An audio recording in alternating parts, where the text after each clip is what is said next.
So,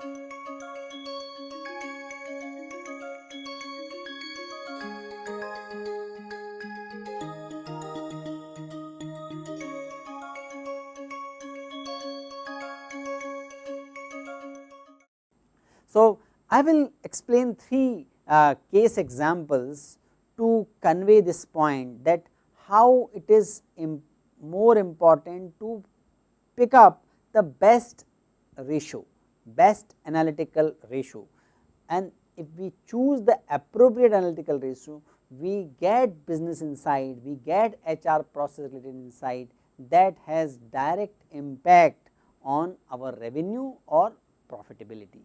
So, this is one example given by Rasmussen and Ulrich in their paper. This example is of the Maersk Drilling. This is an offshore drilling company. The challenge this company faced was filling the lead specialist positions due to industry talent shortage and growth. So, for this particular position, they were not getting enough talent. They experimented. They introduced a strategic initiative to develop the technical talent for the senior specialist target positions. So, they identified few people, and they also acquired more talented people, supposedly more talented people from different campuses. They also introduced the programs specifically designed to enhance the technical talent in their organization, and when they applied some simple heuristics, some simple data analysis to look at who are the people doing best in the years, in the range of 6 or 7 years, what they found was that company graduate program. So, they had a graduate program wherein they used to recruit fresh engineers out of the campus. They would take them through a thorough training program, and they were also having engineers who might have started as a diploma engineer, and they have grown in the rank and they have got the promotion. What they found was that graduate engineers coming through the graduate program for a specialist, they were able to get promotion. Their performance was much better in comparison to those who were there with the organization for long years, and because of their tenure they have got the promotion and got the specialist position. So, it was very clear they reduced the internal promotion pipeline and increase the graduate program engineers.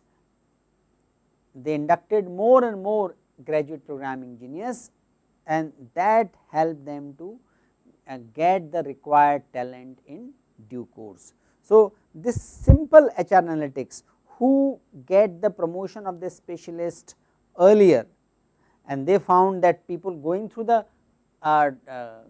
graduate program of the company, they get the promotion much earlier in comparison to their peers.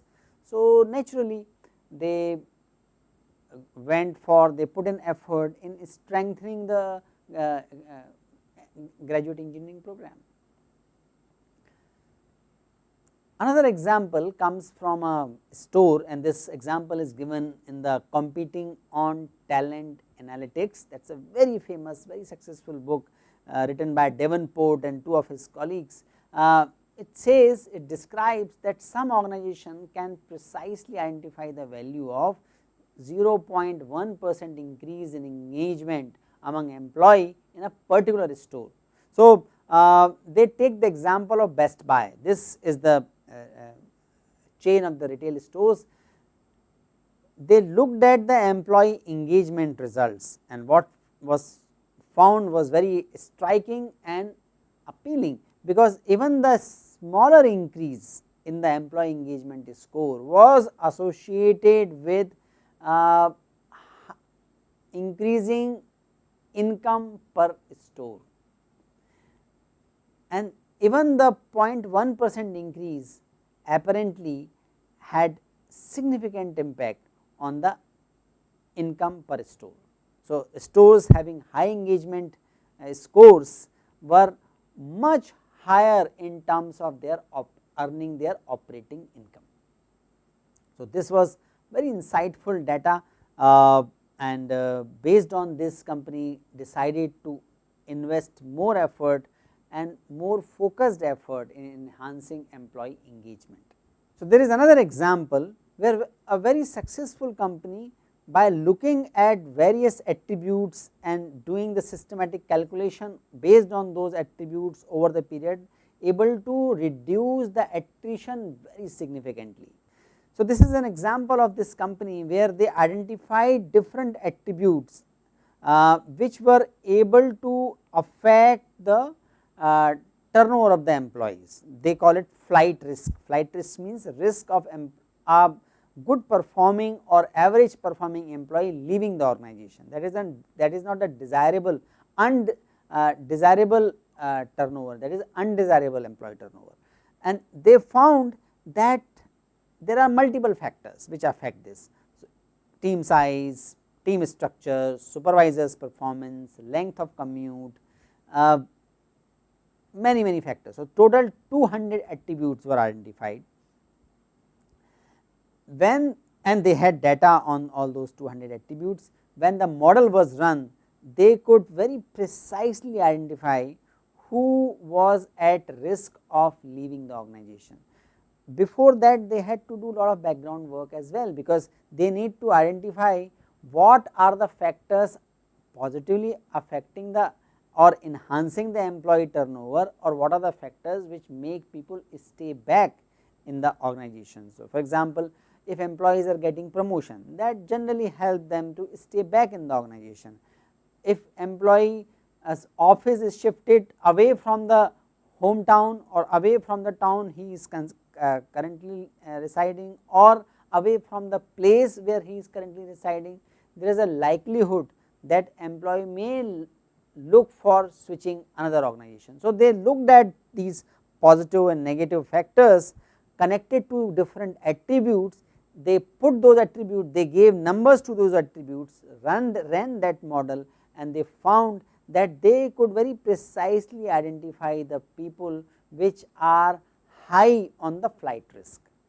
And this was rolled out. The company reports that 2-3% over the attrition rate came down very significantly, and when the attrition rate comes down of any organization, it result into major cost saving, because new recruitment is a very high cost.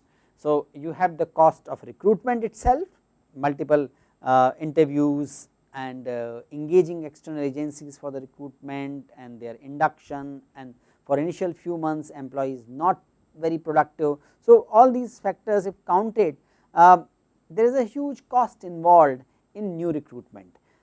They were able to reduce the employee turnover, that resulted into lowering of the requirement for the new recruitment, and as a result company saved in a year about 8 crore, 80 lakh dollars to a crore dollar. More number of examples are available on this website. You can check out this website aihr.com and its page about HR analytics. You can get a lot of interesting case examples.